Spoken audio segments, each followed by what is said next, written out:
Hello students, good morning all of you. कैसे हैं आप सभी। आज हम +1 इकोनॉमिक्स का part A statistics for economics ये शुरू कर रहे हैं। इस पार्ट के अंदर पहला चैप्टर अपना आता है concept of economics and significance of statics in economics. Statics in economics मैंने शॉर्ट रूम में लिख दिया है ये। तो ये कह रहा है कि भाई अर्थव्यवस्था में अर्थशास्त्र के अंदर सांख्यिकी का महत्व क्या है और इकोनॉमिक्स अर्थव्यवस्था किसे कहते हैं, अर्थशास्त्र किसे कहते हैं। तो सबसे पहले हमें अर्थशास्त्र का मतलब समझना होगा कि अर्थशास्त्र किसे कहते हैं। मनुष्य की जो आर्थिक क्रियाएं हैं, इकोनॉमिक एक्टिविटीज़ हैं, उनके कारण जो प्रॉब्लम आती हैं, समस्याएं आती हैं या जो इश्यूज़ मुद्दे होते हैं, उनके वर्गीकरण को समझने के लिए, उनके क्लासिफिकेशन को समझने के लिए सांख्यिकी की उपयोगिता है, स्टैटिस्टिक्स की यूटिलिटी है। +1 के कॉमर्स के स्टूडेंट, इकोनॉमिक्स के स्टूडेंट होने के नाते आप सबको ये नॉलेज होना ज़रूरी है कि अर्थव्यवस्था क्या है या अर्थशास्त्र किसे कहते हैं। हमारे जीवन की सामान्य क्रियाओं से संबंधित, मनुष्य की सामान्य क्रियाओं से संबंधित सबसे पहले हम इकोनॉमिक्स का अर्थ समझ रहे हैं। हमारे जीवन की सामान्य क्रियाओं से संबंधित चर्चा के माध्यम से अर्थव्यवस्था की व्याख्या को समझने की कोशिश करेंगे। बच्चों से बुजुर्ग सभी किसी के आर्थिक क्रिया में बिजी हैं। कहने का मतलब एक छोटे से बच्चे से लेकर और बुजुर्ग व्यक्ति तक हर आदमी किसी न किसी आर्थिक क्रिया में व्यस्त है। जैसे फॉर एग्जाम्पल कि हम बात करके चलें, ये हो गया consumer, producer, saving, investment, consumption, production. ये सारे शब्द क्या हैं?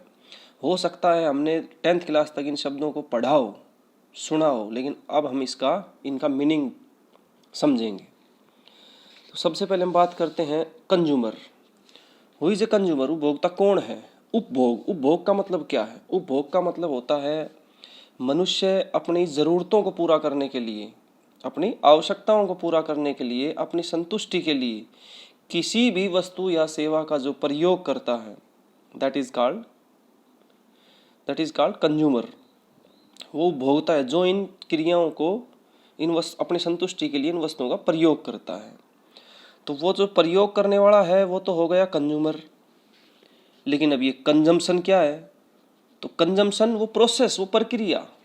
कंज्यूमर तो करने वाला हो गया, लेकिन उपभोग क्या हो गया? वह प्रक्रिया जिसमें वस्तु सेवा की जो मूल्यवान उपयोगिता है उसको जब हम प्राप्त करते हैं उस प्रक्रिया के दौरान, तो वस्तु की मूल्यवान उपयोगिता का मतलब क्या है?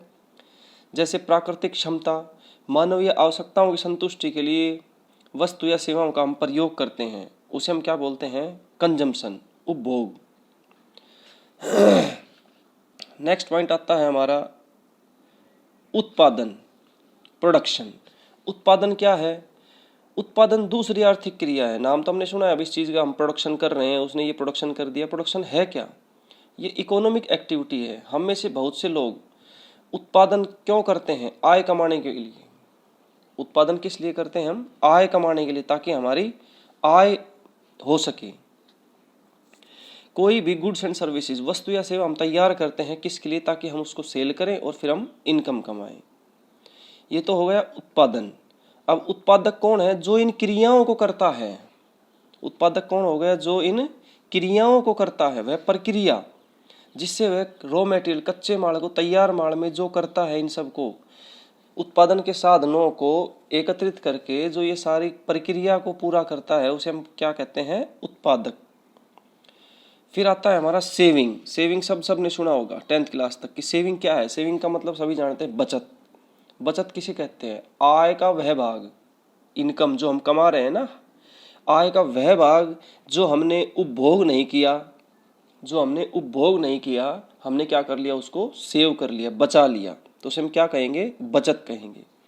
इसी प्रकार विनियोग का मतलब इन्वेस्टमेंट। फॉर एग्जाम्पल बच्चों, जब कोई बोलता है कि भी मैंने एक बिजनेस शुरू किया है जिसके अंदर 5 लाख रुपए इन्वेस्ट कर दिए, मीन्स इन्वेस्ट का मतलब क्या होगा? विनियोग कर दिए। किस में? आय कमाने के लिए। जो उत्पादक है वो संपत्तियों के ऊपर जो खर्चा करता है, कोई बिल्डिंग परचेज की, मशीनरी परचेज की, ठीक है, रॉ मटेरियल लिया है, ये सारा क्या है? उन्होंने इन्वेस्ट किया है। किसके लिए? इनकम कमाने के लिए, आय कमाने के लिए।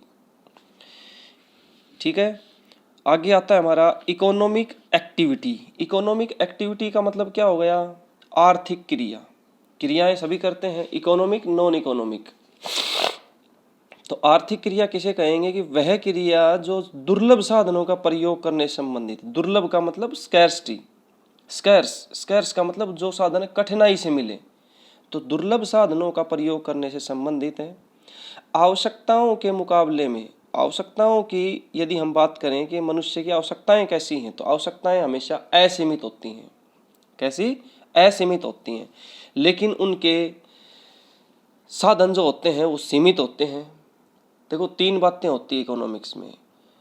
सोर्सेज आर लिमिटेड, और needs are, requirements are unlimited, and alternative use मतलब वैकल्पिक प्रयोग। कि हमारे पास जो साधन हैं, साधन तो फिक्स है, हमारे पास लिमिट के हैं, और हमारी आवश्यकताएं अनलिमिटेड हैं, तो हम उनका कैसे प्रयोग करें कि अपनी आवश्यकताओं को हम संतुष्ट कर सकें। फॉर एग्जाम्पल, हमारी पॉकेट में 100 रुपये हैं, हमें भूख लग रही है, तो 100 रुपये से हम क्या खाएं? ऐसा जूस पिए या कुछ और खाएं, मिठाई खाएं, क्या खाएं? हम खाना खाएं, ताकि हमारे 100 रुपये में हमें क्या हो जाए? संतुष्टि मिल जाए और हमारे साधनों का सही प्रयोग हो जाए। उसके बाद आता है हमारे पास अगला पॉइंट, स्कैर्सिटी। अभी हमने डिस्कस किया था, स्कैर्सिटी का मतलब कठिन, दुर्लभ। दुर्लभ का मतलब क्या होगा? जो बहुत कठिनाई से मिले। नेक्स्ट पॉइंट है अपना इकोनॉमिक प्रॉब्लम। इकोनॉमिक प्रॉब्लम, अब देखो इकोनॉमिक का मतलब समझ गए, आर्थिक, अर्निंग मनी, पैसा कमाने के लिए जो काम किया जाए। तो इकोनॉमिक प्रॉब्लम, आर्थिक समस्या क्या है? आर्थिक समस्या इन्हीं 3 शब्दों से निकल के आएगी जो हमने अभी डिस्कस किए हैं। कौन से 3 शब्द हैं वो?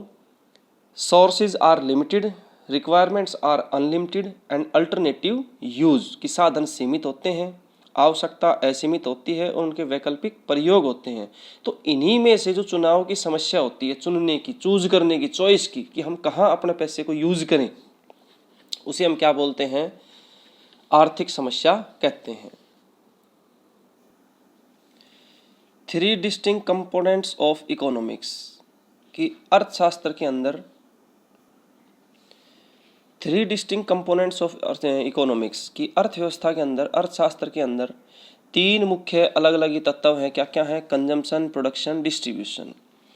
कंजम्पशन का मतलब हमने समझ लिया कि उपभोग करना, प्रोडक्शन का मतलब उत्पादन करना, तीसरा शब्द आता है वितरण, डिस्ट्रीब्यूशन। तो अर्थशास्त्र के विद्यार्थी होने के नाते हम ये जानना चाहेंगे कि जो उत्पादन के अभिकर्ता हैं, एजेंट्स से जो प्रोडक्शन के, उन्हें आय का बंटवारा कैसे होता है, मतलब आय का कितना हिस्सा उन्हें मिलता है। जैसे फॉर एग्जाम्पल की बात करके चलें, उत्पादन के साधन, फैक्टर ऑफ प्रोडक्शन। उत्पादन के 4 साधन होते हैं बच्चों: लैंड, लेबर, कैपिटल, एंटरप्रेन्योरशिप। भूमि, पूंजी, श्रम और उद्यमी। भूमि, पूंजी, श्रम का मतलब श्रमिक, लेबर, और एंटरप्रेन्योरशिप का मतलब उद्यमी, जो इन सब को साधनों को एकत्रित करके प्रोसेस में लगाता है। ये जो 4 साधन हैं, इन 4 साधनों की लागतें भी होती हैं। वो लागतें क्या होती हैं? जैसे लगान, ब्याज, लाभ और मजदूरी। लैंड के बदले में हमें लगान मिलता है, किराया मिलता है। लेबर को मजदूरी मिलती है, कैपिटल के बदले में ब्याज मिलता है, और एंटरप्रेन्योरशिप किसके लिए काम करता है? लाभ के लिए।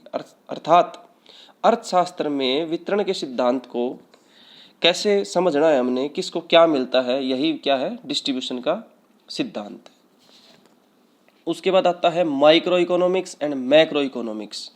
यदि हमारी समझ में इकोनॉमिक शब्द आ गया, अब हम यूज करेंगे इनका माइक्रो एंड मैक्रो। माइक्रो का मतलब क्या होता है? सभी जानते हैं, सूक्ष्म, छोटा।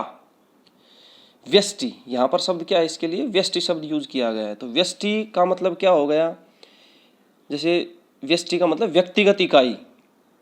कि व्यक्तिगत अध्ययन से संबंधित जो होता है, एक व्यक्ति से संबंधित, एक फर्म से संबंधित, एक अर्थव्यवस्था से संबंधित जो भी समस्याएं होती हैं, उनका व्यक्तिगत अध्ययन जब हम करते हैं तो उसे क्या बोलते हैं? Micro economics. मतलब व्यष्टि अर्थशास्त्र के अंदर एक व्यक्तिगत इकाई का अध्ययन करके चलते हैं, और व्यक्तिगत लाभ अधिकतम होने चाहिए। उनका उद्देश्य क्या होता है माइक्रो इकोनॉमिक्स में? व्यक्तिगत लाभ, personal, individual profits maximization. Individual profit maximization होता है उनका मकसद। सेकंड पॉइंट अपना मैक्रो इकोनॉमिक्स। मैक्रो इकोनॉमिक्स का मतलब होता है समष्टि अर्थशास्त्र। मीन्स समष्टि हिंदी में बोलेंगे समग्र। तो समग्र अर्थव्यवस्था के जो अध्ययन करते हैं, समग्र अर्थव्यवस्था का मतलब ऑन एज द होल, पूरी अर्थव्यवस्था का जब हम अध्ययन करते हैं, जिसमें सामाजिक कल्याण का उद्देश्य मेन होता है।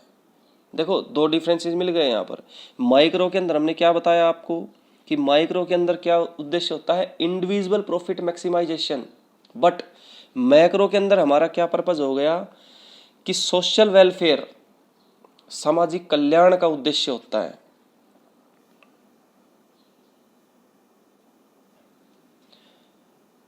बच्चों आगे अपना टॉपिक है व्हाट इज स्टैटिस्टिक्स। अब बात करते हैं कि स्टैटिस्टिक्स क्या है। सांख्यिकी। सांख्यिकी देखो मीनिंग नाम से ही पता लग रहा है, सांख्यिकी मतलब संख्यात्मक कुछ। तो जनसाधारण के लिए तो कठिन शब्द नहीं है सांख्यिकी। हर आदमी जानना चाहेगा कि सांख्यिकी क्या है। मात्रात्मक सूचनाओं का अध्ययन, मात्रात्मक का मतलब क्वांटिटेटिव इंफॉर्मेशंस का जब हम स्टडी करते हैं, परंतु उनको एकत्रित कैसे करें, उनको कलेक्टिंग कैसे करें। सांख्यिकी की इंफॉर्मेशन अधूरी, सूचनाएं अधूरी होती हैं, उन्हें वर्गीकृत करना, सिस्टमैटिक तरीके से, प्रणालीबद्ध तरीके से टेबुलेशन करना, तालिका रूप में प्रस्तुत किया जाता है, तब जाके उनसे कुछ निष्कर्ष हम फाइंड आउट कर सकते हैं। आंकड़ों का संक्षिप्त करने की तकनीक भी होती है, उनको संक्षिप्त करना, छोटे रूप में लेना, ताकि उनसे हम कुछ निष्कर्ष निकाल सकें। अर्थव्यवस्था के अर्थशास्त्र के विद्यार्थी होने के नाते इन सभी तकनीकों तरीकों को समझना कि अर्थशास्त्र की विषय सामग्री के विद्वान हम बन जाएं। अर्थशास्त्र की जो विषय सामग्री है, सब्जेक्ट मैटर है, उसके हम मास्टर बन जाएं, विद्वान बन जाएं। इनको विस्तार से समझने के लिए सांख्यिकी को दो रूप में परिभाषित कर सकते हैं हम। सांख्यिकी को दो रूप में, सिंगुलर सेंस और अथवा इसका दूसरा नाम क्या है, एज साइंस, विज्ञान के रूप में, मतलब एक वचन या विज्ञान के रूप में। एंड सेकंड है अपना प्लूरल सेंस या न्यूमेरिकल डाटा, प्लूरल बहुवचन रूप में या न्यूमेरिकल डाटा, ठीक है, संख्यात्मक आंकड़े। अब सबसे पहले हम यहाँ अध्ययन करेंगे प्लूरल सेंस के अंदर क्या होगा। तो प्लूरल सेंस के अंदर क्या होगा, इस रूप में सूचनाओं के आंकड़ों को समझना, जैसे जनसंख्या के आंकड़े, जनसंख्या संबंधित या बेरोजगारी से संबंधित आंकड़े, सार्वजनिक व्यय से संबंधित पब्लिक एक्सपेंडिचर। जबकि ये ध्यान रखना चाहिए कि सभी अंकीय सूचना सांख्यिकी नहीं होती, ये भी ध्यान रखना है हमने। जितने भी डाटा होते हैं वो सारे के सारे सांख्यिकी नहीं होते। फॉर एग्जाम्पल बात करके चलें, मेरी पॉकेट मनी 100 रुपये है मेरी पॉकेट में, केवल इतनी इन्फॉर्मेशन है। अब देखो यहाँ पर न्यूमेरिकल डाटा तो है, लेकिन इसे हम स्टैटिस्टिक्स नहीं बोल सकते। क्यों? क्योंकि स्टैटिस्टिक्स के लिए एवरेज या कंपैरिजन होना जरूरी होता है कि हम उससे कुछ एवरेज निकाल सकें या कंपैरिजन कर सकें। फॉर एग्जांपल हम बात करके चलते हैं, data which are statics and data which are not statics. For example हम बोल लें ए काउ हैज 4 लेग्स, एक गाय की 4 टांगे हैं। अब ये सांख्यिकी नहीं है, लेकिन जैसे हम पहले यही बात करके चलेंगे, data which are not statics. For example मैंने बताया गाय के 4 टांगे हैं, राम के पास 200 रुपीज़ हैं, या भी 100 किलोमीटर प्रति घंटे की दौड़ से मैं दौड़ा। तो ये डाटा तो है ये, लेकिन स्टैटिस्टिक्स नहीं है ये। तो स्टैटिस्टिक्स के उदाहरण कौन से होंगे, जैसे भारत में यदि हम बात करके चले 20 ईयर्स से ऊपर जो हाइट है वो 5 फुट 7 इंच है, जबकि नेपाल में 5 फुट है। यहाँ देखो बच्चों क्या मिल गया हमें, कंपैरिजन मिल गया। क्या मिल गया यहाँ पर, कंपैरिजन, तुलना हो गई। तो जहाँ पर एवरेज निकले, तुलनात्मक अध्ययन हो, उन्हें हम उन आंकड़ों को हम बोलते हैं कि स्टैटिक्स है। दूसरा उदाहरण लेके चलें कि जैसे भारत के अंदर जन्म दर 18 प्रति 1000 के ऊपर है, अमेरिका में 8 है प्रति 1000 के ऊपर। तो ये भी क्या हो गया, स्टैटिस्टिक्स हो गया। या पिछले 10 साल में भारत ने 60 मैच जीते हैं, 50 मैच आ रहे हैं, कंपैरिजन भी हो गया। इट मीन्स निष्कर्ष क्या निकल के आया हमारा कि केवल औसत या समग्र आंकड़े जो संबंध रखते हैं, ठीक है, जैसे भारत में जनसंख्या वृद्धि, या कुछ अजीबोगरीब आंकड़े जैसे कीमत में मांग में विपरीत संबंध, इन्हें हम सांख्यिकी बोल लेंगे। उसके बाद बात करेंगे हम डेफिनेशन की। यदि ये प्लूरल सेंस बहुवचन के रूप में आपको मतलब समझ में आ गया है तो इसकी डेफिनेशन क्या है। अकॉर्डिंग टू डॉक्टर बाउले के अनुसार, statistics are numerical statements of facts in any department of inquiry placed in relation to each other, एक दूसरे के संबंध में क्या हो गया, स्टैटिस्टिक्स आर न्यूमेरिकल स्टेटमेंट्स, वो अंकीय संख्यात्मक विवरण होते हैं तथ्यों का। स्टैटिस्टिक्स सांख्यिकी किसे बोल लेंगे, तथ्यों का संख्यात्मक जो स्टेटमेंट विवरण होता है किसी भी विभाग में, ताकि एक दूसरे के बीच में संबंध स्थापित कर सकें। ठीक है बच्चों, और आज का यही टॉपिक रहेगा। लास्ट में आपको हम छोटा सा होमवर्क दे रहे हैं कि you prepare list 5 example each of datas are statics and datas are not statics. ये आपने होमवर्क करना है। कुछ नहीं समझ में आए तो आप मेरे को मैसेज कर सकते हैं। Thank you.